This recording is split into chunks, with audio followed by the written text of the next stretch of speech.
Hello everyone, thanks for tuning in to Press TV World News. The United Nations says it is unable to verify missiles and drones used in September attacks on Saudi oil sites were of Iranian origin. In a report, the UN Secretary General Antonio Guterres said that all the debris from the weapons used against Aramco facilities has been examined by the world body's investigators. Guterres noted that additional information on the issue will be released in due course. Back in September, Yemen's Ansarullah movement claimed responsibility for the attacks, saying it came as retaliation for Saudi aggression against its southern neighbor. However, Riyadh and Washington insist Tehran had orchestrated the raids. One, two, Iran strongly rejects three, the accusations. 4.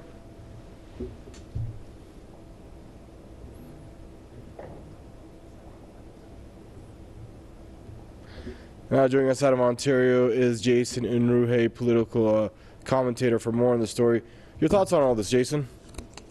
Well, I think that it's very blatant and obvious to see that the whole claim that Iran was behind these attacks was baseless absolutely from the beginning.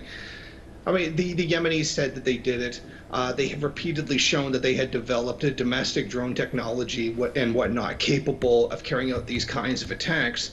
And then for Saudi Arabia just to simply claim that it was Iran's fault for it is simply nonsense. I mean, this is part of a larger attempt to demonize Iran because it does stand in solidarity with the people of Yemen who are quite literally suffering a genocide at the hands of Saudi Arabia. So it's very dishonest of Saudi Arabia in order to do this as a part of a political manipulation, trying to manipulate world opinion against Iran because they have stood in defiance of the actions of Saudi Arabia. I mean, this confirms what basically we already knew. We already knew Iran had nothing to do with these missile attacks against the oil refineries. I mean, Saudi Arabia basically claimed this with absolutely no evidence whatsoever, and now that an independent body is unable to independently verify the claims made against Iran, it certainly just vindicates what many of us have been saying from the beginning,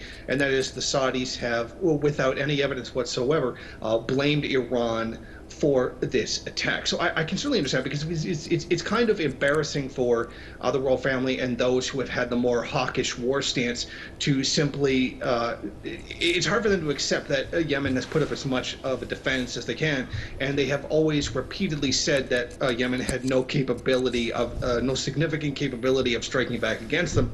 And then I believe that a statement like that was made only 2 days before the actual attack was carried out on the oil refineries. So it was a very embarrassing moment. So I think it serves more than one purpose. One, to increase political pressure against Iran, and another to try to save face at suffering this kind of damage from an enemy that they said had no such capability. And Jason, why do you think so many European countries jumped on board with the U.S.? Washington, in the first few hours after this attack, said everything points to Iran. And then you had Germany, France, you had France, you had London, you had other European countries immediately backing that claim before any kind of probe was conducted. Why so quick to jump to conclusions? In my personal opinion, I think the reason they did this is because a lot of the European powers, those who signed on to the JCPOA, want to back down on their commitments. Many of them signed on saying that they would compensate for any loss that Iran suffered as a result of the U.S. withdrawing unjustly from the agreement.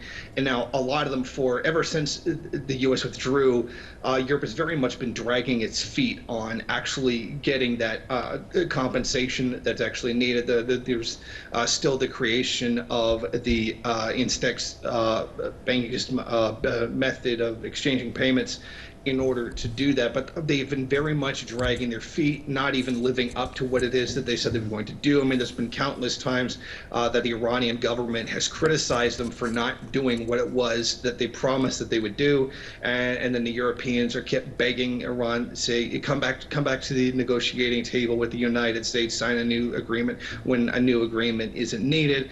And I think that if there had been this kind of attack, it had been what it was they claimed it is, they would be justified in not living up to their agreement. So I think that they probably saw this as an excuse to not have to do what it is that they are supposed to do, live up to their own word. And I think that's probably the main reason for this. Thank you for joining us and for your input there out of Ontario, Canada. Jason Unruhe, political commentator.